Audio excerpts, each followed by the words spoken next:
Last time we started chapter sources of business finance, इसमें इसका हमने मीनिंग कर लिया था, इंपॉर्टेंस कर ली थी, और एक टाइप्स हमने लिखी थी on the basis of period, long, short, medium, on the basis of ownership, on the basis generation of source of generation, अगर है ना, ये लिखा था। उसमें से हमने फर्स्ट टॉपिक स्टार्ट किया था शेयर्स। और शेयर्स जो हैं वो how many types of shares are there. जो ऑनलाइन वाले बच्चे हैं वो 2-3 सेकंड पीछे हैं, है ना, क्योंकि जो मैं बात कहता हूँ आप तक तो उसी वक्त पहुंच रही है, लेकिन ऑनलाइन वाले बच्चों के पास 2-3 सेकंड्स ले रही है बात पहुंचने में, है ना। तो आप भी बेटा हैंड रेज कर देना, आप चाहे एक आध सेकंड रुक के कर देना, आप जरा टाइम पे कर देना फटाफट, है ना, सो दैट कि आई कैन नो कितने बच्चे जो है वो सुन रहे हैं मेरे को या कितनों को आता है। Yes, types of shares. इतनी लंबी मैंने बात कही है और हाथ किसी ने भी खड़ा किया। Yes, Kanika, Kanika Goyal. Equity shares and preference shares. Shares and preference share, हमने कहा था हम पहला प्रेफरेंस शेयर इशू करेंगे, प्रेफरेंस शेयर जो है वो हम उसको डिस्कस करेंगे ना।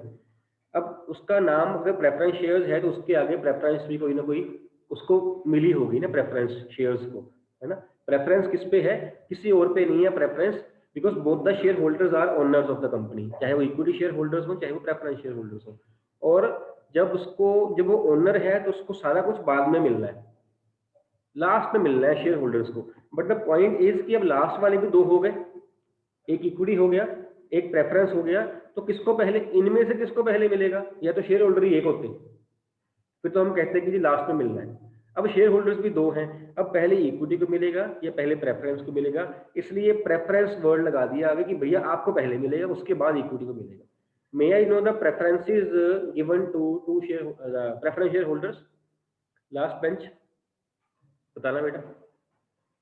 देख के तो बेटा कोई भी बोल देगा, देख के तो क्लास 9 से आप ले आओ बच्चे, वो भी बोल ही देगा, मैंने पढ़ाया हुआ ये, मैं वो पूछ रहा हूँ।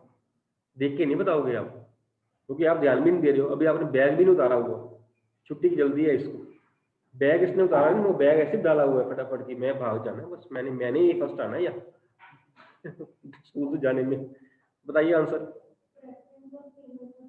यस, और दूसरी देख के तो बताइए, सिट डाउन बेटा, don't make a joke of the studies. मैं पूछ रहा हूँ, आप देख के बताए जा रहे, व्हाट इज दिस। ध्यान भी नहीं क्लास में आपका। मैंने सॉरी वाली बात थोड़ी है, सॉरी कह के तो कोई बच जाएगा, बात ये थोड़ी है। मैं आपसे क्वेश्चन पूछ रहा हूँ, आपका ध्यान क्लास में नहीं है, मैं पूछ रहा हूँ आप देख के बता रहे हो, मैंने कहा देख के मत बताओ, इसने एक बता दिया, मैंने कहा सेकंड फिर देख रही है, तो जो मैं बात कर रहा हूँ वो किस काम की रही फिर। हैंड रेज करिए, ऐसे तो कोई बच्चा ले आओ, आप देख के तो बता ही देगा, बात तो समझ आने की। यस बेटा, इना।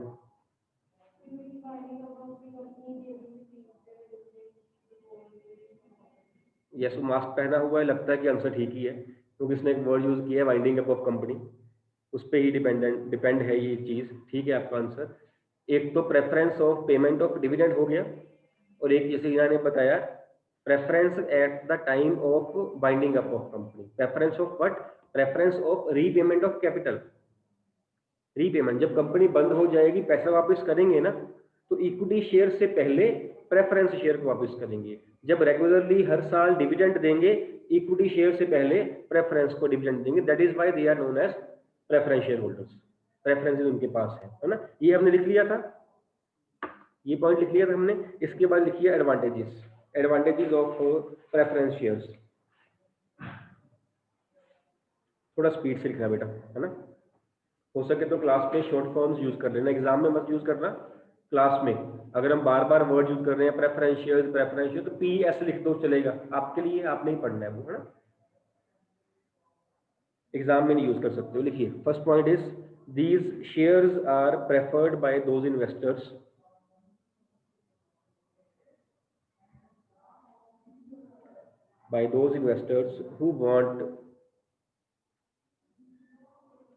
who want safety of their capital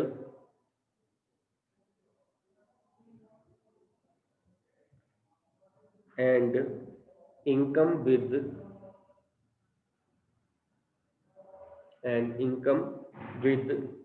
more certainty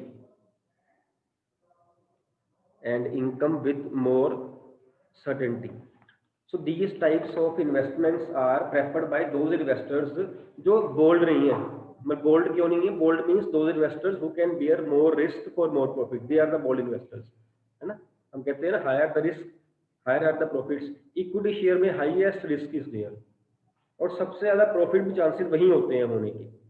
लेकिन ये वाली जो प्रेफरेंस शेयर्स हैं, बिकॉज उसका जो डिविडेंड है ना वो प्रॉफिट पे डिपेंड करता है. अगर प्रॉफिट हुआ तो मिलेगा, नहीं हुआ तो नहीं मिलेगा, और कितना मिलेगा ये भी नहीं पता. प्रेफरेंस शेयर्स का डिविडेंड जो है मिलेगा तो ये भी प्रॉफिट के ऊपर ही, अगर प्रॉफिट होगा तो मिलेगा, लेकिन एक फिक्स परसेंटेज सेट की होती है. सपोज 10%, उसने कहा 10% प्रेफरेंस शेयर कैपिटल, ऐसे आगे वर्ड लगाया होता है, परसेंटेज लगाई होती है 10% preference share capital. This means that preference share capital को 10% डिविडेंड मिल रहा है, उनका फिक्स है, उनको 10 ही मिल रहा है. 9, 8, 12, 7 एनी फिगर जो है, any percentage can be set in advance. इनको पता है कि इतना ही मिलना है. इक्विटी शेयर को नहीं पता कितना मिलना है, और ना ही ये पता है कि मिलना है कि नहीं मिलना. Highest risk they are bearing, है ना. वहां पे रिस्क है, यहाँ पे रिस्क, यहाँ पे इतना रिस्क है कि बस प्रॉफिट हो जाए. अगर प्रॉफिट हो गया तो श्योर शॉट है कि ये मिल ही जाएगा, है ना. But they the preference share holders, they are such persons who can't bear more risk. कहते नहीं, हमें ज्यादा नहीं चाहिए, हमें थोड़ा ही चाहिए, लेकिन पता हो कि इतना को आ जाएगा.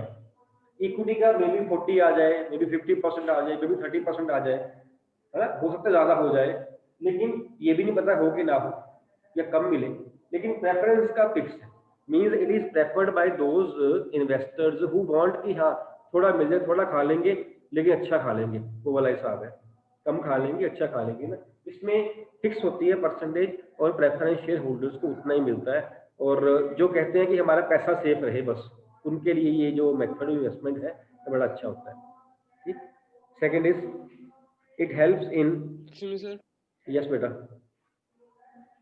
सर जैसे कोई बड़ी कंपनी दूसरी कंपनी को एक्वायर करती है, तब सर जब उनसे शेयर्स जिस कंपनी को एक्वायर किया जाता है उसके शेयर्स का क्या होता है? उसके शेयर्स नई कंपनी के मिल जाते हैं बेटा. सपोज ए कंपनी ने बी कंपनी एक्वायर कर ली, अगर किसी के पास बी के शेयर्स हैं तो वो चेंज होकर ए के शेयर्स बन जाएंगे, कंपनी का नाम चेंज हो जाएगा. अगर कोई रेट में डिफरेंस होगा तो प्रोपोर्शनेट निकाल दिया जाएगा. सपोज बी का शेयर है 100 रुपए का और ए का शेयर है मान लो 200 रुपए का, ठीक है, और मेरे पास मान लेंगे उसके मान लो 50 शेयर हैं बी कंपनी के. जब उसकी वैल्यू डबल हो गई तो मेरे शेयर हाफ हो जाएंगे, वैल्यू उतनी ही रहेगी. अगर मेरे पास 50 रुपए वाले 100 रुपए वाले 50 शेयर हैं तो ए कंपनी वाले मेरे को 200 रुपए वाले 25 शेयर मिल जाएंगे. आप देखिए यहाँ भी 5000 ही बन रहा है, यहाँ भी 5000 ही बन रहा है. शेयर जो कंपनी चेंज हो जाएगी ना. ठीक है बेटा. Yes sir. Second is it helps in raising long term finance for the company. In raising long term finance for the company, हमने ये जब चार्ट सा बनाया था, क्लासिफिकेशन की थी हमने on the basis of period.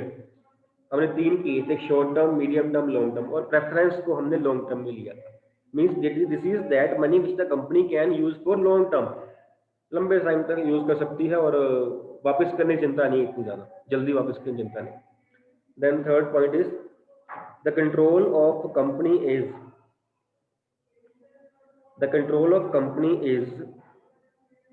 not diluted because preference shareholders have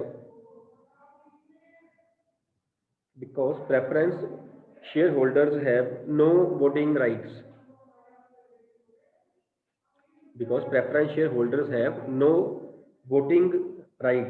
इनके पास वोटिंग राइट्स नहीं होते हैं. वोटिंग राइट्स सिर्फ होते हैं इक्विटी शेयर होल्डर्स के पास, जो रियल ओनर्स हैं.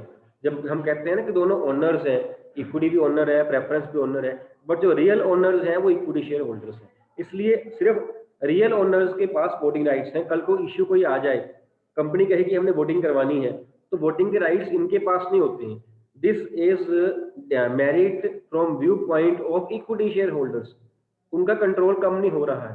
सपोज इक्विटी शेयर होल्डर्स हैं किसी कंपनी के 100, प्रेफरेंस शेयर होल्डर्स हैं 20, तो अगर कंट्रोल डिल्यूट नहीं हो रहा, मीन कंट्रोल जो है वो सिर्फ इक्विटी वालों के पास है, इक्विटी शेयर होल्डर्स के पास है।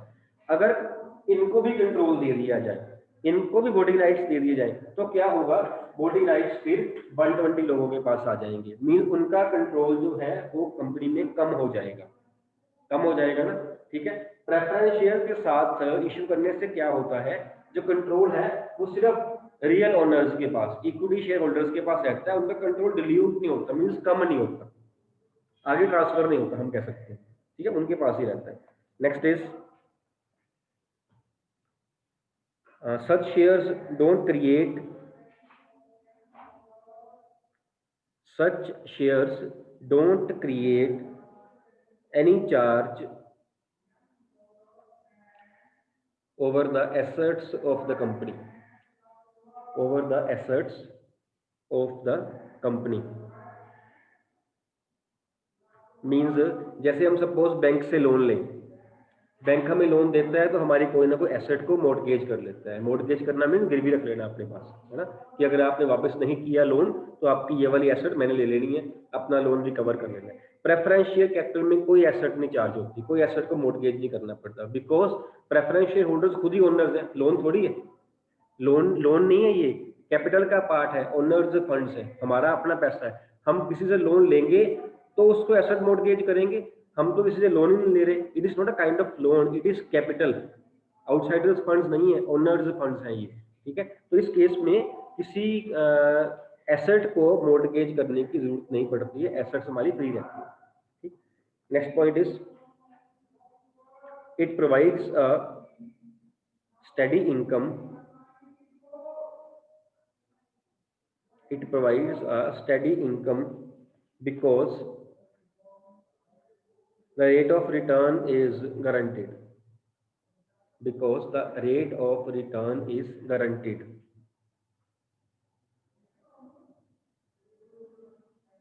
ठीक है, हमने ये पहले ही बात कही, 10% प्रेफरेंस शेयर गारंटेड है कि इतना ही मिलना है, स्टडी इनकम है, पता है उसको इतने पैसे आ ही जानी है। And last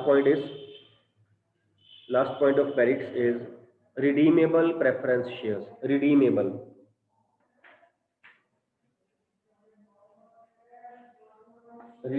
preference shares, redeem means refund कर देना, mean those preference shares which can be refunded back, which can be paid back to the shareholders। redeemable preference shares have an extra benefit of repayment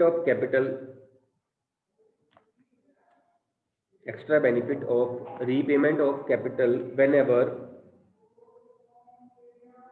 the company has surplus funds, whenever the company has surplus funds, कि जब भी company के पास ज़्यादा cash पड़ा हो, ज़्यादा funds पड़े हों, रिडीमेबल प्रेफरेंस शेयर्स को रिडीम करके, वापस करके पैसा उनका, कंपनी अपनी लायबिलिटी कम कर सकती है और उनको फिर डिविडेंड भी नहीं पे करना पड़ेगा, कंपनी खर्चा और बच जाएगा, है ना। अगर प्रेफरेंस शेयर कैपिटल है, उनको डिविडेंड पे करना पड़ रहा है प्रॉफिट वाले केस में, जब डिविडेंड पे कर रहे हैं प्रॉफिट हमारा और कम हो रहा है। ठीक है, अगर उनको पैसा ही वापस कर दे हम, जितना उनसे पैसा लिया हुआ है, then there will be no need to pay them the dividend, है ना, पैसा पे नहीं करना पड़ेगा, हमारी इनकम बढ़ जाएगी। जैसे अगर हमने बैंक लोन सपोज लिया हुआ है, हम बैंक लोन के लिए बैंक को इंटरेस्ट दे रहे हैं, अगर हमारे पास ज्यादा पैसा पड़ा हुआ हो, हम बैंक लोन वापस कर दें, उसको फिर इंटरेस्ट देंगे हम? नहीं देंगे, हमारा पैसा बच जाएगा। In that case when the company has surplus cash. ठीक है,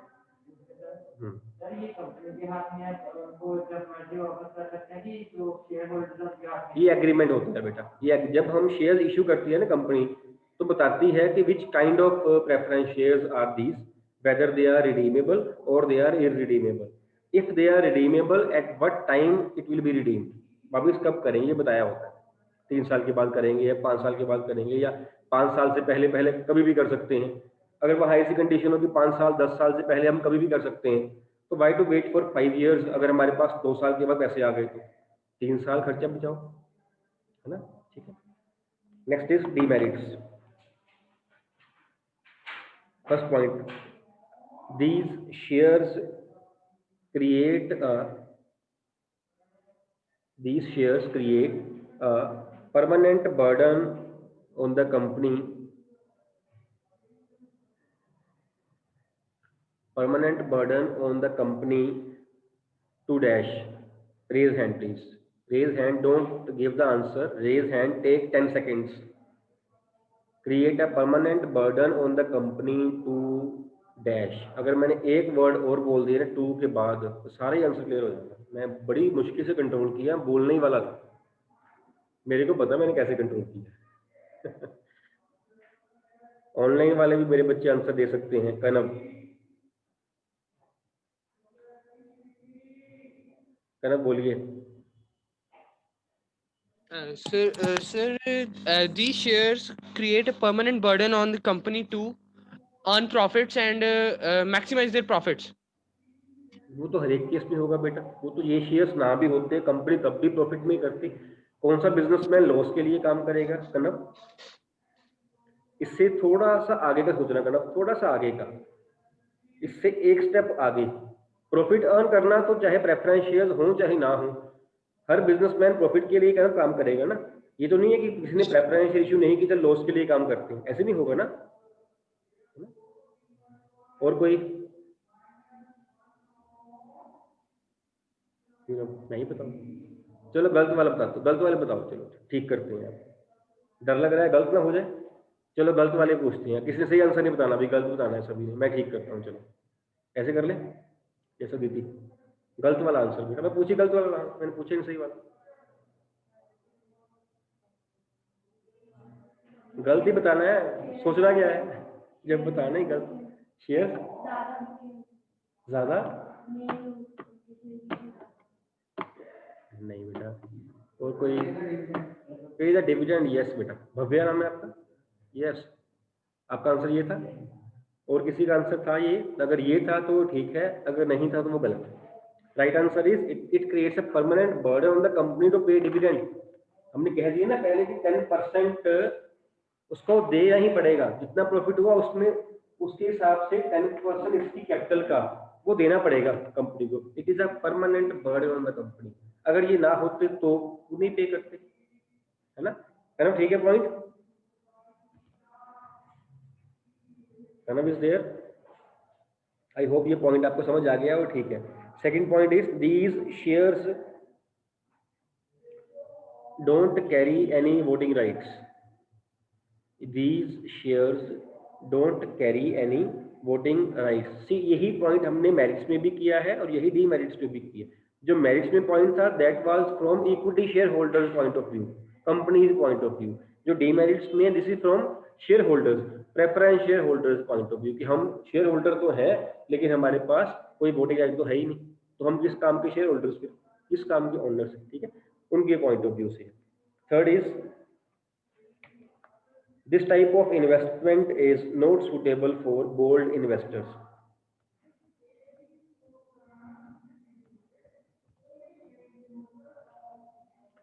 This type of investment is not suitable for bold investors.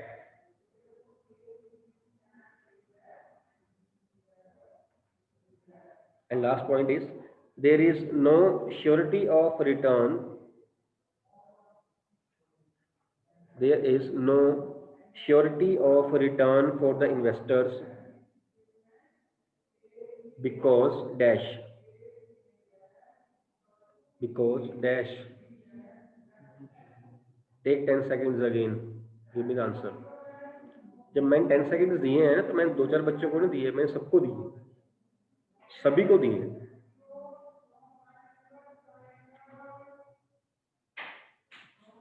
No surety of return for investors because surety of return, return means उनको dividend की return, profit को बोलते हैं return, earnings, dividend, है ना. इसकी श्योरिटी नहीं है. बिकॉज सारा आंसर मैं दे चुका हूँ. मेरे को लगता है कि अगर मैंने अब ना अपने आप पे कंट्रोल किया ना तो आंसर आ जाएगा सारे के सारा, आप सोच नहीं पाओगे. Anyone online? No surety of return because the dividend depends on profits. Because the dividend depends upon the profits. अगर profits होंगे तभी मिलेगा डिविडेंड। अगर प्रॉफिट्स ना होंगे डिविडेंड कहाँ से मिलना है? मिलना ही नहीं, because the dividend depends upon the profits, है ना, श्योरिटी नहीं है।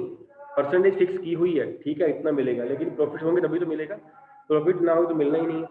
So this is about demerits. तो हमने एडवांटेजेस भी कर ली इसकी और डिसएडवांटेज भी कर ली हुई है। अब नेक्स्ट हम करेंगे types of preference shares.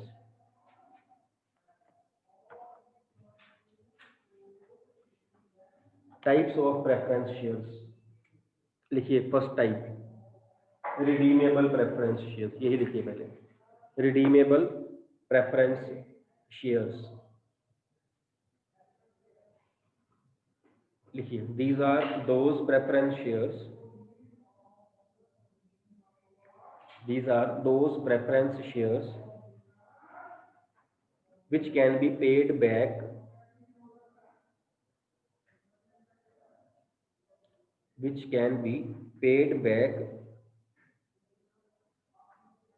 during the lifetime of the company.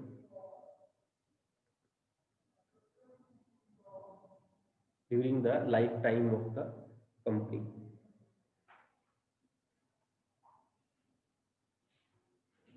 ठीक है, fine. Second is irredeemable preference share, इसके आगे आई आर एक और IRRE, इररिडीमेबल प्रेफरेंस शेयर्स। ये कौन से होंगे? इसका उल्टा, which can't be paid back. लिख लोगे अपने आप, अगला लिखिए। जो रिडीमेबल है इसके उल्टा है irredeemable. Redeemable means which can be paid back, irredeemable which can't be paid back. Third category is cumulative preference shares. Cumulative preference shares आपने वो करी है फ्रीक्वेंसी, क्यूमुलेटिव फ्रीक्वेंसी ना। क्यूमुलेटिव फ्रीक्वेंसी में क्या करते हैं हम? पिछली वाली ऐड करते रहते हैं ना, है ना। यहाँ भी सेम मीनिंग है उसका। क्यूमुलेटिव प्रेफरेंस शेयर्स वो होते हैं कि अगर एक साल में उनको डिविडेंड ना मिला, कब नहीं मिलेगा? जब प्रॉफिट नहीं होंगे, है ना। अगर प्रॉफिट कम हुए या ना हुए, उनको डिविडेंड ना मिला तो अगली बार में उसका डिविडेंड एक्यूमुलेट हो जाएगा, डबल मिल जाएगा। अगर उस साल भी ना मिला, तीसरे साल ट्रिपल मिल जाएगा। That will go on accumulating. ठीक है, अगर 10% था डिविडेंड, प्रॉफिट नहीं हुई इस साल, नहीं मिला, अगली बार ये 10 में मिल जाएगा, अगला भी 10 मिल जाएगा, 20 मिल जाएगा। ठीक है, लिखिए इसका meaning. These are such shares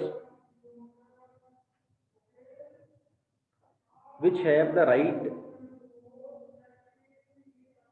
to receive dividend, which have the right to receive dividend for those years also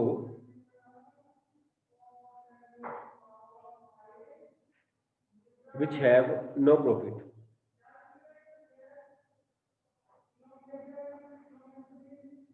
Which have no profits. Whenever there are available profits, whenever there are available profits, these shares are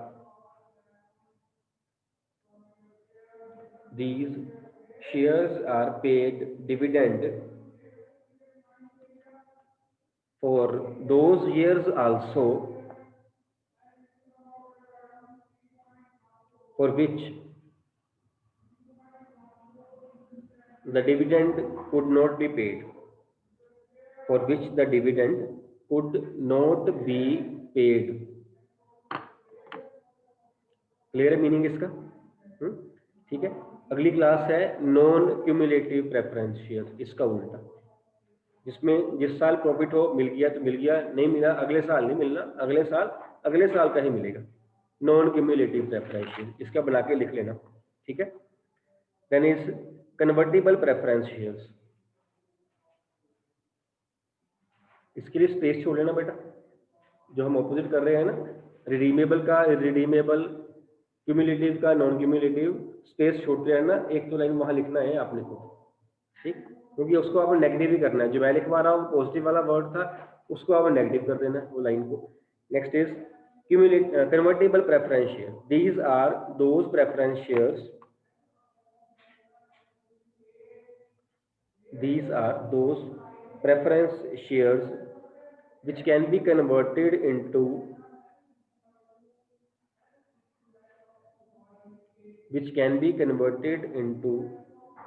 equity shares after a specified time, which can be converted into equity shares after a specified period of time. ठीक है, और इसका अगला है non convertible preference shares. ये क्या है? Which can't be converted. Line छोड़ लो दो, इसको लिख लेना। ठीक है, नेक्स्ट है आपका participating preference shares. Participating preference shares लिखिए, the holder of these shares, the holder of these shares participate in the surplus profits of the company, participate in the surplus profits of the company. They are firstly paid a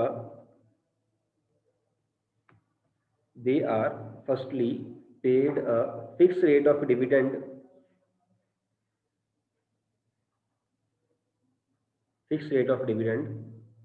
after this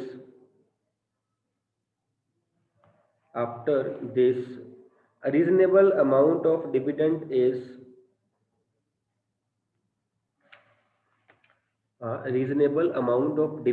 is paid to equity shareholders.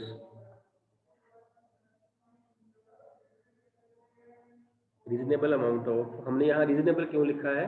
क्योंकि equity का fix नहीं होता इसलिए, है ना। But ever the company decides, equity share holders को pay कर देती है। If still some profits are left,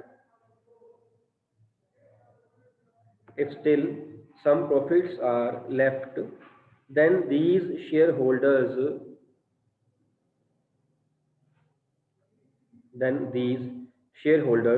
participate in this surplus profit,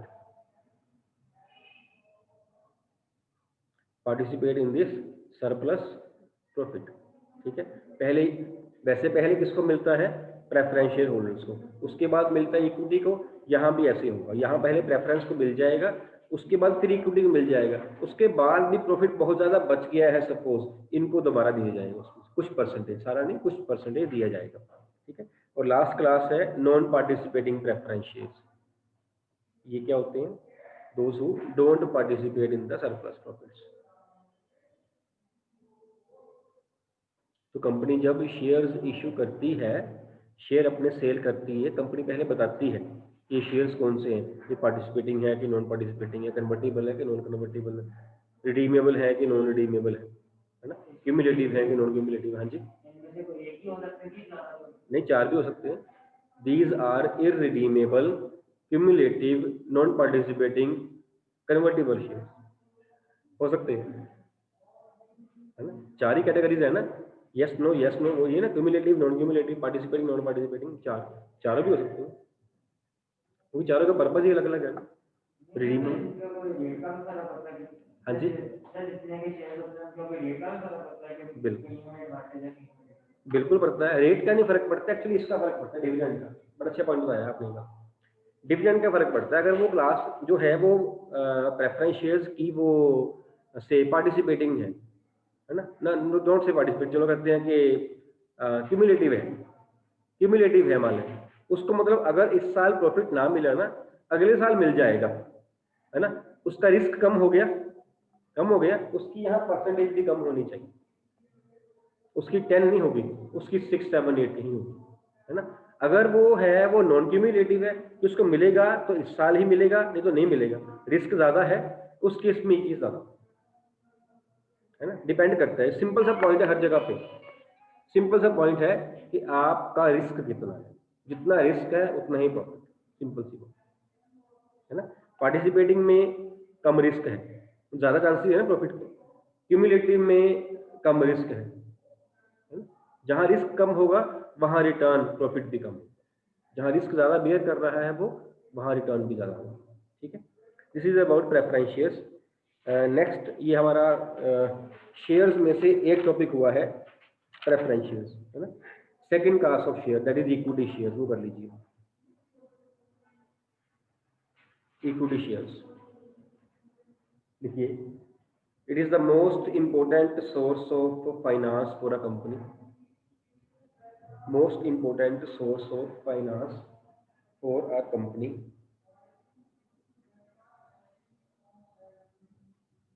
The equity shareholders are the real owners of the company.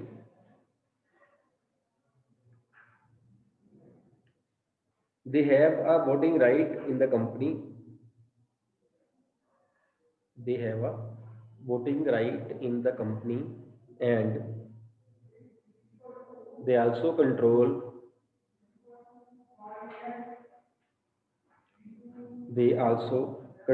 the day-to-day working of the company.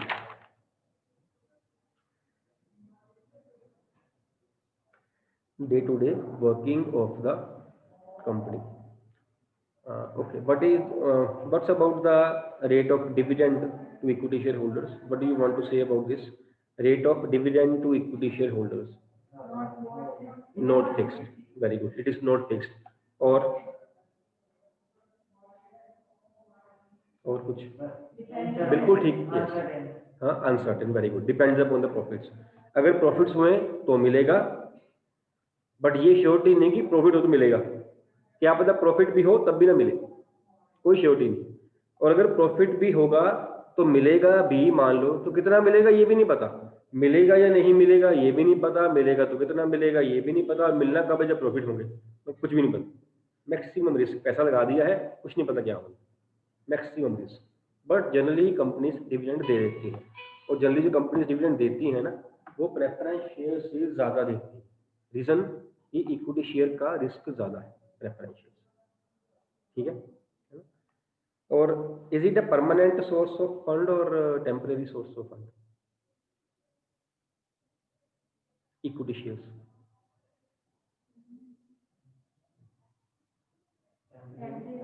Temporary क्यों? Temporary कैसे है? वापस करने हैं पैसे?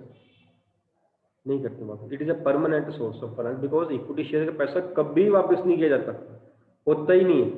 वो जो होता भी है ना, that is an exceptional case, उसको हम बोलते हैं bye back of its own shares by the company. Company अपने ही शेयर वापस कर लेती है, ले लेती है, उसको बोलते हैं buy back, BU by, purchase वाला बाय, है ना, बाय बैक ऑफ। ये जो इक्विटी शेयर होल्डर्स का पैसा जो है ले लिया गया है, it is a permanent source of finance, not temporary, ठीक है। टेम्परेरी वो होगा जो वापस करना होगा। बैंक लोन लिया टेम्परेरी है, डिबेंचर इशू किए टेम्परेरी है, किसी और से लोन लिया टेम्परेरी है। इक्विटी शेयर जो है वो टेम्परेरी नहीं है, परमानेंट ही है, ठीक है। ओके, लिखिए इसकी advantages.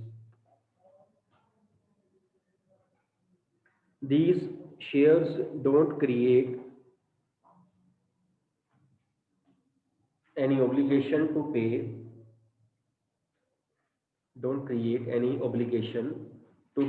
a fixed rate of dividend। Merit है ना ये, किसके पॉइंट ऑफ व्यू से? कंपनी के पॉइंट ऑफ व्यू से। इक्विटी शेयर के पॉइंट ऑफ व्यू से तो डीमेरिट होगी, कंपनी के पॉइंट ऑफ व्यू से, है ना। Second is, these can be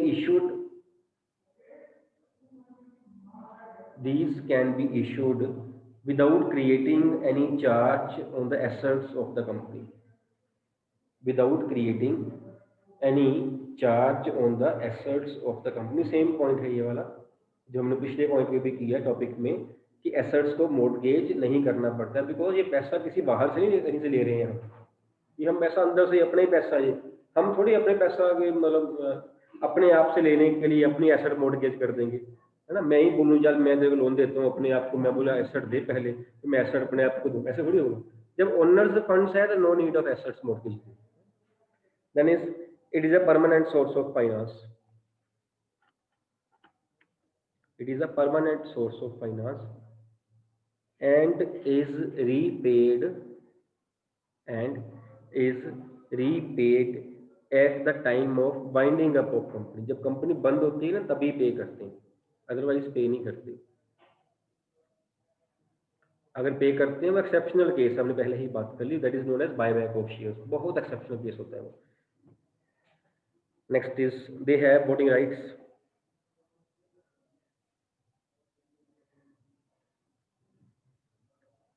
Next is they are the real gainers. They are the real gainers by increased dividend, by increased dividend and appreciation in the value of shares. And appreciation in appreciation mean उसका rate बढ़ जाना, shares का rate बढ़ जाता है, उनको dividend मिल रहा है और शेयर का रेट बढ़ रहा है। जो चीज़ पहले 100 रुपये का शेयर था वो 150 का हो गया, वहां से बेनिफिट हो रहा है, साथ में डिविडेंड मिल रहा है, उनको डबल बेनिफिट हो रहा है इनको। ठीक है, next is there is no burden on the company to pay dividend. There is no burden on the company to pay dividend. And last point is it is very suitable for dash investors, bold investors. This type of investment is very suitable for bold investors. Advantages इसकी हो गई हैं, इसकी demerits हम next lecture में करेंगे। Time is almost over. Sukhjeet ma'am, please end the meeting.